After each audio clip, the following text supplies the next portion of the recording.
Welcome to the deep dive.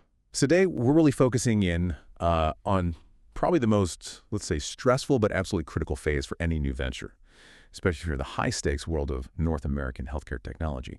We're talking about defining and building your minimum viable product, your MVP.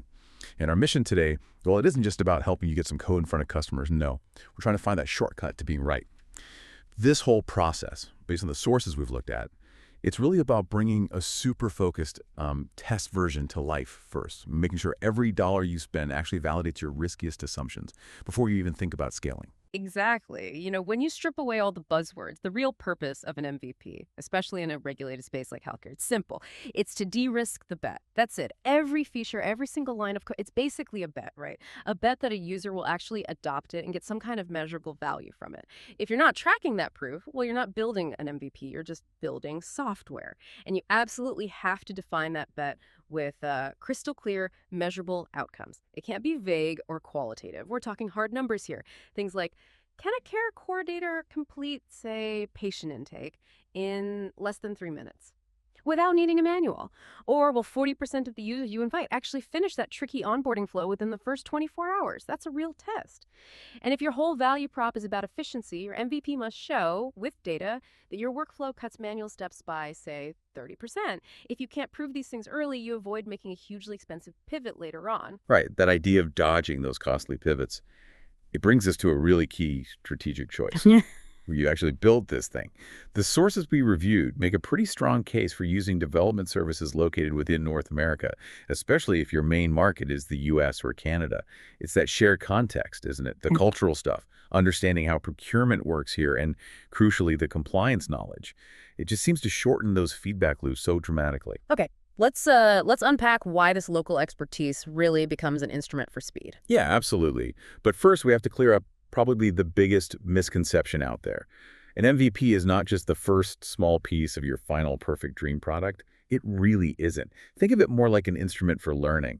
It's specifically designed to answer those make-or-break questions we just talked about, and to answer them with real customers. So the goal is validated learning, you see, not feature completeness. And a winning MVP, according to our research, seems to stick to 4 key principles.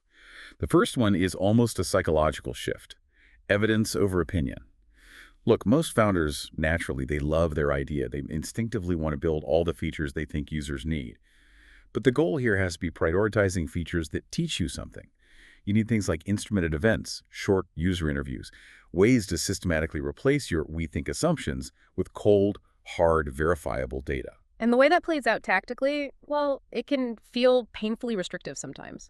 For example, instead of spending maybe 6 weeks building a fully customizable reporting dashboard, which, you think is super important, Yeah. you ship just a single outcome view, maybe with a simple data export button. That's it. That minimal feature is often enough to validate the core job the user needs done without sinking tons of capital into infrastructure you might not even need yet. Okay, that makes sense. The second principle, then, is maybe tougher but essential.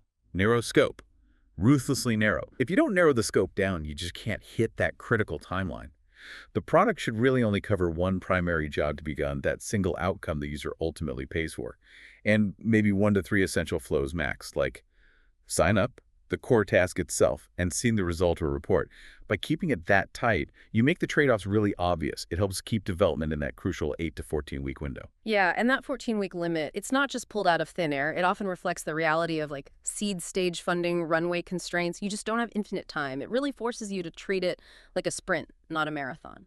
Exactly. Which connects directly to the third principle, measured learning. You absolutely cannot just tack analytics on at the end. It doesn't work. Instrumenting analytics has to happen from day one. Define your North Star metric first. Is it activation, conversion, retention? What matters most right now? Then build the instrumented event funnel to track that metric immediately. And here's the discipline part. If someone proposes a feature and it won't clearly move that specific metric, it's not an MVP feature. Simple as that. It's a distraction for version 2. Right. And the final principle, number 4, use shared language. This sounds small, but it prevents so much friction. We often see problems because different stakeholders hear MVP and think different things. Founders might hear minimum viable product, but the marketing team hears launchable product, and maybe investors hear proof of concept. It gets messy. The sources strongly suggest maybe even avoiding the term MVP altogether, especially with non-technical partners. Call it a prototype or a test version instead.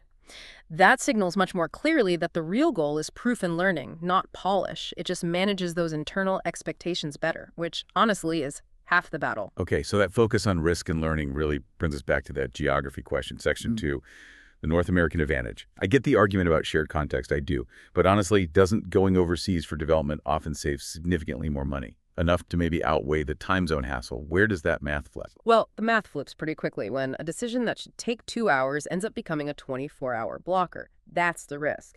And that leads to the first huge benefit: time zone collaboration. It's massive. When your US or Canadian team is basically working the same hours as your developers, you compress those decision cycles like crazy. Ambiguous requirements, unexpected bugs, they get resolved in the daily stand-up right then and there, not waiting until the next day. If you need your co-founder or CEO to clarify something critical, they can jump on a quick call live. That sheer efficiency can gain you weeks over a short 14-week build. It really adds up. Plus, there's the other side, market alignment. You get partners who just get the subtle but really critical details, details that boost conversion rates and, importantly, procurement velocity here in the US and Canada. Right. Like take onboarding. North American users and buyers, they generally expect email-first sign-in, right? With single sign-on, SSO, options for enterprise deals. They probably won't tolerate clunky flows that might be common in other maybe mobile-first markets. Exactly. And it goes beyond just the basic user experience. Local partners understand the need for language and UI patterns that are tuned for accessibility, specifically thinking about WCAG standards.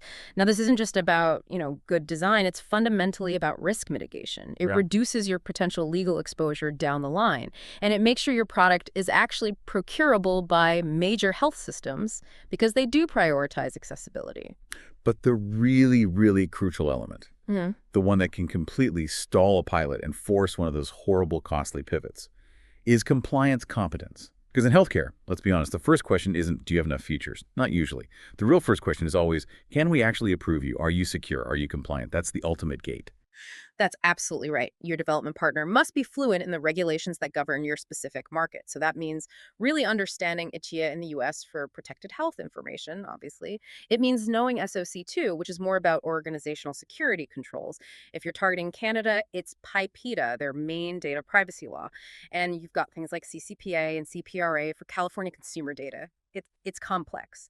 And this competence, it can't just be theoretical like reading a textbook. It means they know how to design minimal but credible controls right into the MVP from the very first sprint. Things like basic role-based access, proper encryption for data both at rest and in transit, simple audit logs. And maybe the key deliverable here, the one that gets overlooked so often, is knowing how to translate those technical controls to a concise, like, two-page security and privacy overview, because that document is what the security reviewers and the procurement teams demand. If you don't have it ready and clear, your pilot could be dead in the water, you could face a 6-month delay. That's devastating for a startup, and it forces a pivot you didn't plan for. Wow, okay. That focus on compliance and risk really underscores the need for speed and efficiency. Which brings us neatly to the clock. Since time really is money here, let's break down the typical 8 to 14-week life cycle. This is where execution really replaces theory, right? So we kick off with phase 1, weeks 1 to 2, discovery and prototype. This phase, according to the sources, is actually the highest leverage point in the whole process. You define that single outcome you're chasing, map out only the essential flows, and then critically, you build a clickable prototype. Not code yet. But the really crucial part here, the bit that saves the most money down the road, is running, say, 5 to 8 quick usability tests on that clickable prototype before a single line of code gets written. Exactly. It's the cheapest way imaginable to learn. Seriously. You catch those friction points, maybe a confusing button label, a field that nobody understands. When fixing it costs maybe $10 in design time, right? Not $10,000 in engineering time later on trying to refactor coded logic. If you can genuinely eliminate, say, 80% of your major usability problems right there in weeks 1 and 2, the rest of the build just flies. It's so much smoother. Okay, then we move into phase 2, weeks 3-6, the core build and instrumentation. This is where the engineering team executes, but strictly on that critical path we defined. So authentication, the core workflow itself, and getting reliable data persistence set up, usually something solid like Postgres.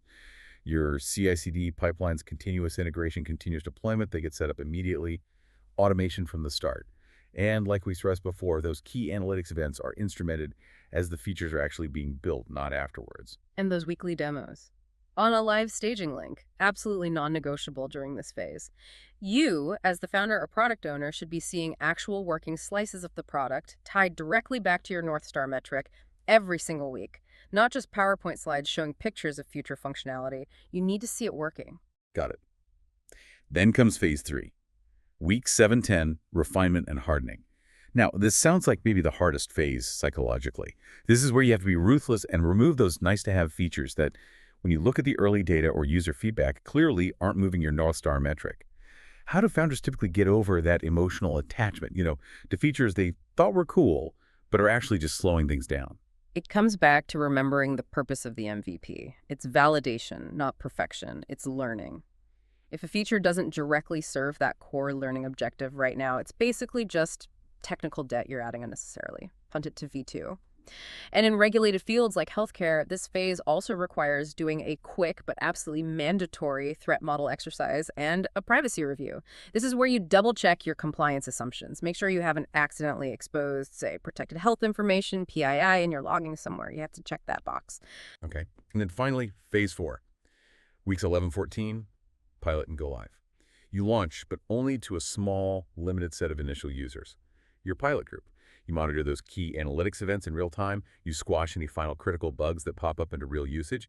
And importantly, you immediately start drafting your post-MVP roadmap. That roadmap needs to detail any necessary technical debt you knowingly incurred, and crucially, start planning your V2 experiments based on what you learned. Right. Now, speaking of the tech itself, let's look under the hood a bit. What technical choices actually help de-risk the MVP on the back end? We often hear that phrase, choose modern, boring technology. Why is boring considered safest here? Well, because your MVP's primary job is to prove your core product idea, right? Not to test some cutting-edge, unproven framework that might look cool. So, modern, boring tech, think widely adopted, stable stuff minimizes two really critical risks for founders. First is future hiring debt. Second is vendor lock-in. So we're talking about things like React or maybe Next.js for the user interface, Node.js, Python, or maybe .NET for the backend API. And almost always Postgres for the database. Why Postgres? It's ubiquitous. It scales remarkably well for most needs, and practically every software engineer knows it or can pick it up quickly. Choosing a common stable stack like that means when you finally hire your first VP of engineering in-house, they won't immediately walk in and demand a 6-month rewrite just to get off some niche proprietary database you chose early on, purely for speed. You avoid that pain. That makes a ton of sense. Okay, so you've got your boring stack. Now let's talk about actually living with the product during that intense 14-week sprint. How deep do you really need to go on observability? Monitoring, logging, tracing? Look, you definitely don't need a NASA-style mission control center for an MVP. Keep it pragmatic. What you do need is basic structured logs and error tracking, set up from day one, know what's happening. And crucially, you need a simple, clearly defined run book, like a plan for when things go wrong, something really basic like, if the authentication error rate goes above 5% for more than 10 minutes, page the team lead. That's it. You just need to know when the critical stuff breaks and who's responsible for fixing it without getting drowned in useless data noise. And what about for those startups trying to leverage the current AI wave? It's everywhere. Founders are often really eager to impress investors with fancy custom AI models, but that sounds like the exact opposite of a focused, de-risked MVP. Oh, it's a massive risk, a huge potential sinkhole for time and money. The advice is clear. Don't overspend on custom AI models until you have actual proof of value from simpler approaches. Start simple. Use managed AI APIs, those pre-built services for things like classification or text summarization. They're cheap, fast, and readily available. But the real strategic insight here, instrument your product cleverly to capture ground truth labels. What does that mean? It just means tracking whether the user actually accepted the AI's suggestion or if they edited it or if they rejected it completely. That data, that's gold, pure gold, because that data is what justifies whether you'd invest heavily in building your own custom model later on.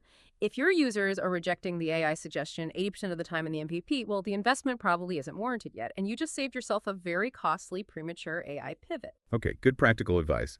Before we move into vetting the partners themselves, let's quickly touch on pricing models. The sources mention that how you pay carries its own set of risks.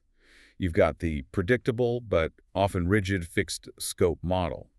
Then there's the flexible but potentially runaway cost scenario of time and materials, T&M, which really requires discipline from the startup. And finally, there's often a milestone-based hybrid model that seems to strike the best balance sometimes.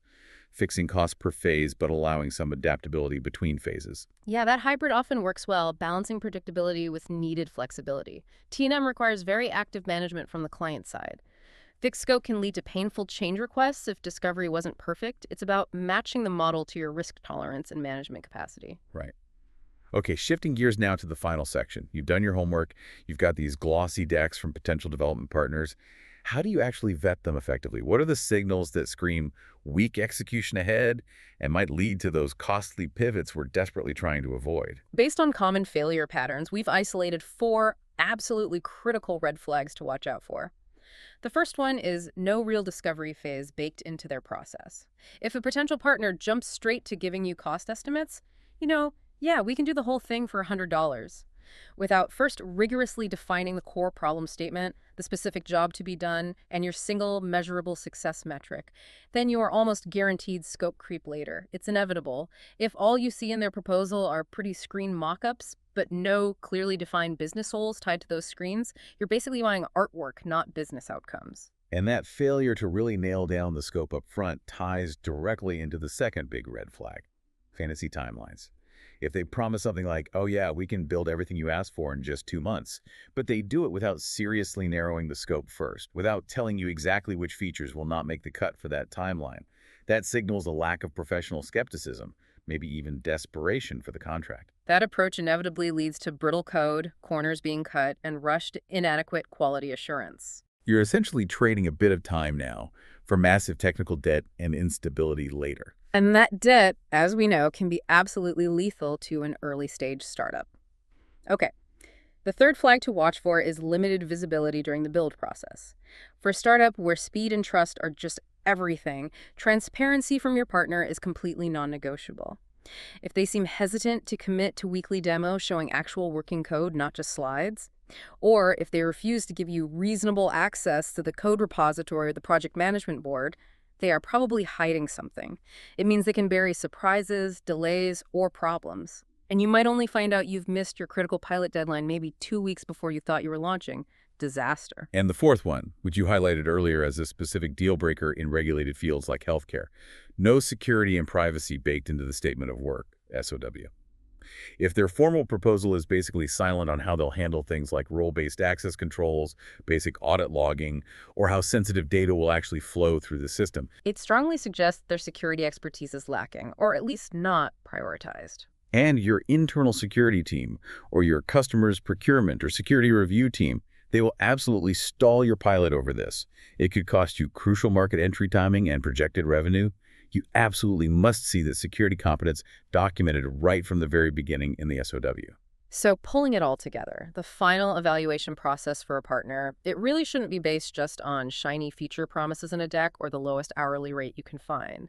It needs to be based on demonstrated proof of their domain expertise, especially in regulated areas. Ask them for maybe a small paid pilot engagement first, one that delivers a tangible artifact, like a validated prototype or a core flow. Demand a clear, rigorously cut down scope that's explicitly tied to your North Star metric. And always get verifiable references from companies in similar regulated domains, not just consumer tech startups, but actual healthcare or finance clients they've successfully navigated compliance with. Okay, so wrapping this all up, what does this deep dive really mean for you as you prepare to launch your healthcare tech venture? The goal here, the whole point of this intense focus, isn't just to launch a product, any product. It's about shipping a highly focused test version as quickly as possible. It's about validating those core make-or-break assumptions with real data and building a clear, evidence-based path to scale that actively minimizes those painful, costly pivots along the way. Exactly. A strong partner, a good partner, ensures that your weekly demo isn't just a slideshow of screen captures, but a real working slice of the product that's demonstrably tied back to a hard metric. They help you trade that fantasy of a perfect V1 launch for the focused reality of a validated V0 or V021. And honestly, as we learn from the sources, sometimes the biggest value a great partner provides is actually helping you make that difficult strategic decision about what not to build right now. That focus is invaluable. So let's leave you with a final provocative thought to mull over. If your MVP is truly purely an instrument for learning, what single potentially painful, time-consuming assumption that you hold about your customer's needs or behavior are you willing to put to the test and potentially see disproven in the next 14 weeks? Even if Even if it means accepting surety, you might have to throw away that entire core feature later based on what you learn. If you can genuinely embrace that possibility of failure, specifically in the name of validated learning, well then you've probably defined your MVP correctly.